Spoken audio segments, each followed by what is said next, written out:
E a gente começa falando do assunto que vai dominar a política brasileira pelas próximas semanas e meses. Ela, a Comissão Parlamentar de Inquérito que vai apurar esses atos criminosos no dia 8 de janeiro. Governo e oposição se armaram, gente. E é por isso que a gente vem com um bastidor para vocês, contando o mapa da guerra da CPI. Ontem e anteontem, o Leandro, a Renata Agostini e o Yuri Pita conseguiram trazer aqui para vocês, com muita clareza, quais são as apostas, né, da ala bolsonarista. Então, eles vão com uma tropa de choque daquela assim, né, tropa de elite, do barulho mesmo.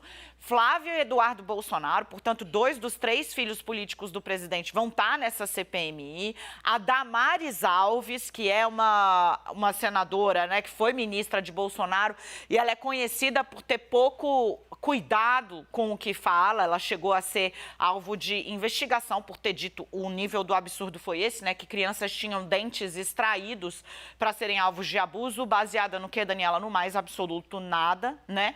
E também o ex-chefe da ABIN, Alexandre Ramagem, que era delegado. E, bom, tem aí uma série de informações a respeito do que aconteceu após a derrota de Jair Messias Bolsonaro na eleição de 2022. Tudo bem. Então, eu fui tentar apurar como é que vai ficar, então, a questão das indicações governistas. E eles têm bastante... já tem muitas pistas agora, né? Por exemplo, no caso do PT, Lindbergh Faria na Câmara e a Jandira Fegali deve entrar pelo PCdoB, portanto, ala de esquerda. 2 deputados também bem vocais. O Lindbergh Faria, por exemplo, está já numa bateria de postagens nas redes sociais, dizendo que golpista só vai para a CPI para ser investigado e não para fazer parte. É um recado para o deputado André Fernandes, que é investigado pelo Supremo Tribunal Federal, porque publicamente postou convocando pessoas para o ato do 8 de janeiro e ainda fez piada quando o quebra-quebra estava acontecendo também.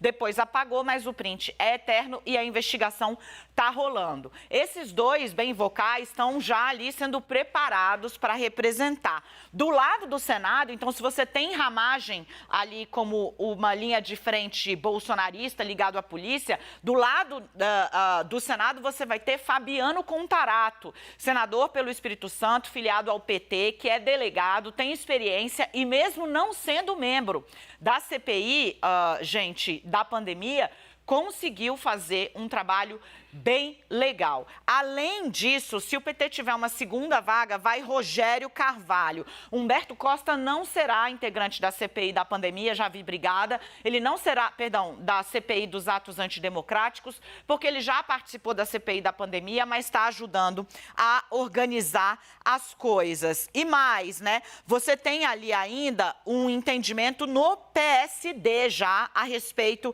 de alguns nomes que eu vou trazer aqui para vocês. O PSD é a maior bancada do Senado Federal. Como eu disse, vai a Elisiane Gama, mulher também bastante vocal, teve um papel importante na CPMI da pandemia, onde não era membro titular, mas fez boas aparições, é religiosa e de esquerda. E na Câmara, o PSD colocou lá Paulo Magalhães. E aí, por que isso é importante? Porque eu te falei que Lula vai depender desses partidos de centro. Ele tem a maioria porque tem partidos que estão na base, mas são de centro e são rachados. E aí eu fui apurar, né? Quem é Paulo Magalhães? É cria de Otto Alencar na política baiana, fez campanha para Luiz Inácio Lula da Silva, então, nesse caso, o PSD está fazendo um aceno para o governo. A gente preparou uma arte trazendo para vocês aqui os cotados, né? Juntando apurações da semana minhas, agora, né, consegui avançar um pouco nesse sentido, do Leandro Rezende, da Renata Agostini. Eu vou abaixar aqui meu computador, ó. Ai, gente, será que eu puxo para onde, será, hein, para abrir para vocês? O Edu tá mandando eu deixar. Não sei se eu vou deixar. Talvez eu jogue aqui no chão. Gente, vamos lá, então. Olha só, né? Aqui a gente tem marcado de... Eles vão ficar doidos, hein, Bianca? Porque botou oposição de vermelho. Olha o que acontece, né? Você tem aqui, ó, na oposição, o André Fernandes, que quer ser, né? Quer ser, não está confirmado. Flávio Bolsonaro confirmado, Alexandre Ramagem, ex-chefe da ABIN, Eduardo Bolsonaro também. Esse Jorge Seife foi o secretário da Pesca de Jair Messias Bolsonaro e o senador Magno Malta, cara. Ou seja, é uma bancada barra pesada. Esses do PL, ainda temos aqui Damares Alves, que foi indicada pelo Republicanos, que vem a ser um partido que está ali meio, se diz de centro, mas deu essa colher de chá para o bolsonarismo, colocando Damares Alves na sua vaga. Aí você tem aqui o Paulo Magalhães, de novo, né, de um partido de centro, mas ele teve um alinhamento com o Lula na eleição de 2022, então joga na conta de lá. O Fufuca me disseram que ele não vai ser o presidente, está meio fora, mas a gente manteve aqui porque estamos falando de cotados. Outro nome forte para presidir a comissão é o do deputado Arthur Maia. Ele é da Bahia, mas ele vem do Democratas, fez oposição a Lula, fez oposição a Dilma, foi relator da reforma da Previdência do Temer, mas o cara é um democrata. Indiscutivelmente é um democrata. Então, o Arthur Lira vem trabalhando por ele entender que ele é um nome neutro. Não é aliado do Lula, fez campanha para o Bolsonaro, mas não é golpista, muito longe disso. Otto Alencar, colocamos ele aqui no centro? Sim, porque é do PSD, mas é Lula. Fez campanha para Lula. Eduardo Braga, do Amazonas, do MDB, também cotado, idem. Aqui você tem a galera tropa de choque mesmo do governo. Você tem Randolfo Rodrigues, né, que está cotado para ir pela rede. Aqui o líder, o Rogério Correia. Fabiano Contarato, delegado, vai fazer frente aqui com uma linha bastante forte de investigação. Lindbergh Farias, que já está se preparando nas redes, fazendo barulho. Jandira Fegali é uma cotada para entrar numa vaga aí da esquerda. E a gente colocou aqui a Elisiane Gama, porque ela é uma aposta para frear um pouco essa sanha, né, de Damares Alves, vem com predicados ali para poder fazer frente a eventuais acusações sem lastro que venham da senadora bolsonarista radical. Deixa eu trazer os meus colegas, né, que me ajudaram fortemente aqui a traçar esse desenho. Já está chegando a Renata Agostini. Senhores, o que se desenha é uma parada de um barulho assim brabo, Brasil. Brabo, brabo, brabo, brabo, brabo.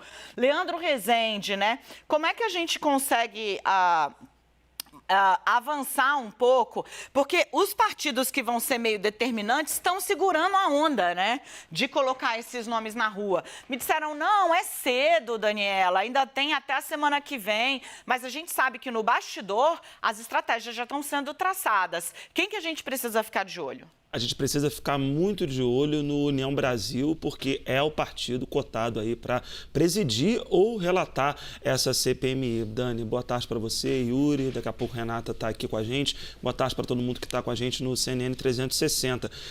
De fato, né, o que a gente tem ouvido, principalmente dos líderes partidários, eu conversei com alguns líderes de espectros variados, da oposição, do centro e do governo, é de que essa escolha vai ser oficializada nos próximos dias, mas tem alguns partidos que já confirmaram nomes, e aí vou destacar o próprio Arthur Maia, né, que foi nas redes sociais na terça-feira para anunciar que ele é o indicado do União Brasil da Câmara dos Deputados.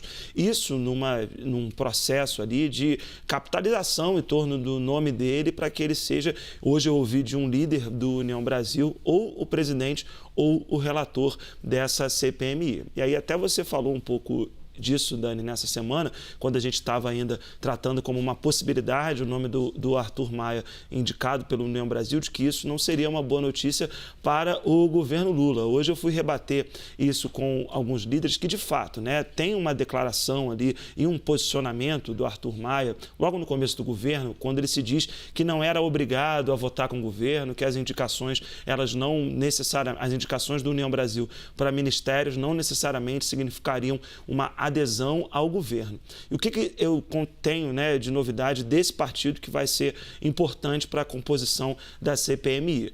No União Brasil está ganhando corpo uma ideia de que o partido deve ter uma postura para fora de isenção, mas para dentro um alinhamento ao governo Lula, né? E nesse sentido, eles estão, por exemplo, rechaçando o plano do senador Sérgio Moro, que tem ali um espaço, né? Tem uma vaga do União Brasil no Senado, estão rechaçando essa ideia dele, a articulação que ele tem feito. Ontem teve reunião sobre isso, segundo alguns políticos me contaram, em que ele mais uma vez externou essa vontade de ser indicado para a CPMI, mas a coisa não está andando nesse sentido. Então, é um partido importante, como outros ali também, né? Mas como está muito claro de que essa CPMI ela não vai ser presidida nem pelo PT, nem pelo PL e nem relatada por nenhum dos dois partidos por enquanto, né? Pelo menos o desenho que a gente tem a preço de agora é esse. Então, o Centro, o União Brasil, que é um partido curioso, porque tem ministérios e também tem opositores ao governo Lula, esse centro é o que vai ser determinante na composição dessa comissão. Ô, Yuri, a gente já tinha cantado essa bola, que o governo vai ter a maioria, sim, da CPI, tranquilo, né? Mas a gente vai ter de ficar de olho aí na movimentação de um personagem, né? O Arthur Lira. E já cantando a bola, a nossa dama de Copa chegou. Enquanto o Yuri começa a falar sobre o poder de Lira nesse caso, a gente dá boas-vindas para essa princesa. Contigo, Pita. Então, antes de tudo, boa tarde, Renata, Leandro, Dani e quem está com a gente aqui no 360 nessa tarde de quinta-feira. E, de fato, o controle da maioria por parte do governo é mais ou menos dado como certo ou está bem encaminhado nesse sentido, principalmente com esses partidos do centro que estão sob influência principalmente do presidente da Câmara, Arthur Lira.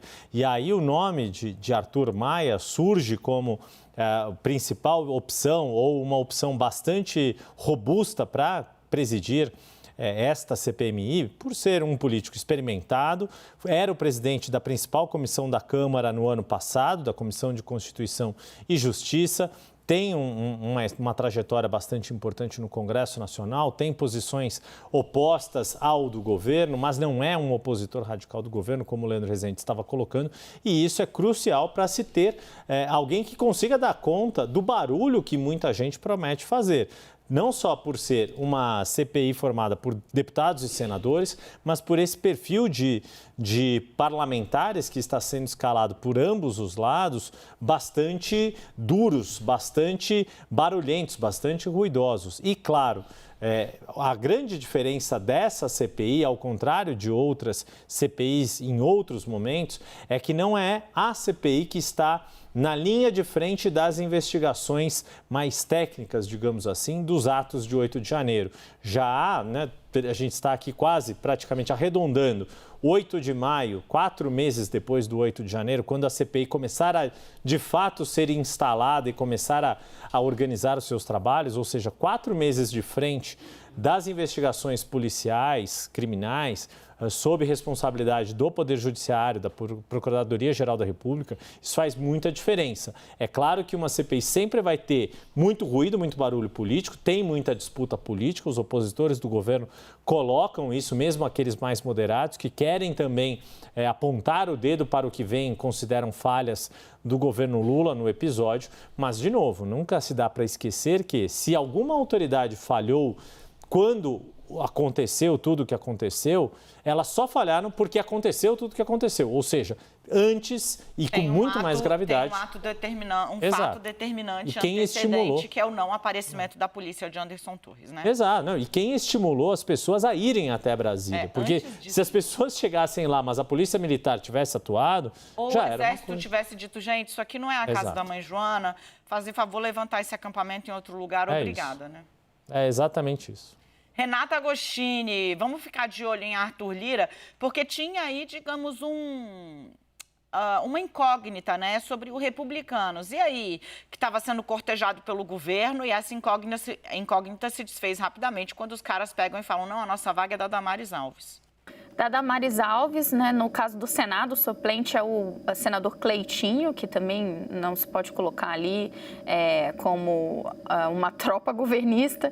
E no caso da Câmara dos Deputados, o Republicanos ainda não fechou o nome, mas como a gente inclusive comentou ontem, um dos nomes cotados, o nome cotado é do Tenente Coronel Zuco, que também, uma vez escalado, não se imagina ele fazendo uma dobradinha com Janaína ou Lindbergh faria. Então, o fato, eu estou rememorando isso que a gente contou ontem, mas o que me parece a depender dos nomes que foram confirmados, a gente já tem alguma noção do que está em jogo, mas ainda falta muitos nomes a serem não só confirmados, mas entrarem nessa lista.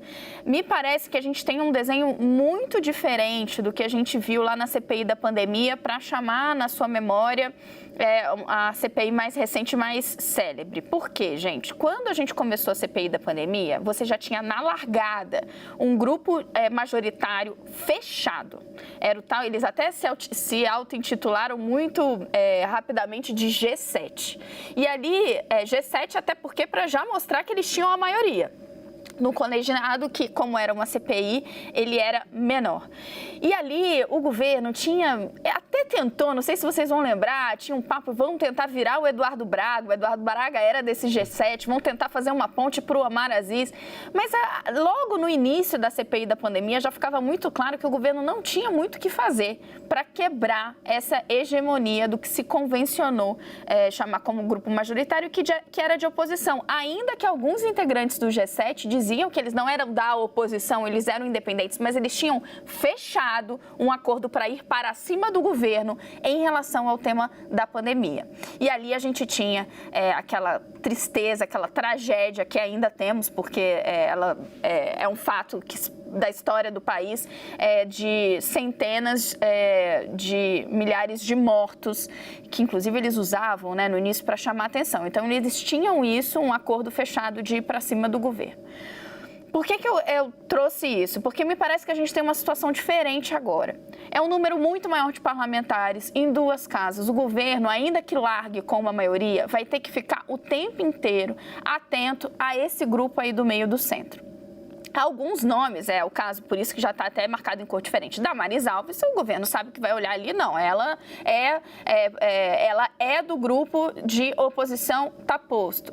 Mas outros nomes, o governo vai ter que ficar atento a depender do desenrolar das investigações. Por quê, gente? Pode ter requerimento que não interesse tanto ao governo, mas nomes que não estejam ali naquele grupo tropa de choque do governo Lula, e de fato ali situação, possam eventualmente entender que tem que jogar seu voto para o lado da oposição. A depender do fato que surja, você pode ter algum jogo ali de uma, digamos, uma maioria maleável, móvel, que o governo vai manter. Vai ser um jogo, me parece, mais difícil nesse momento, em termos de se manter maioria, a depender dos nomes que forem colocados, e considerando que a gente vai ter uma disputa de versões muito mais vívida, me parece, do que a gente teve no outro caso. Ainda que se a gente lembrasse da CPI da pandemia, os argumentos pró-defesa da cloroquina ou pró-defesa de você ter uma maior flexibilidade,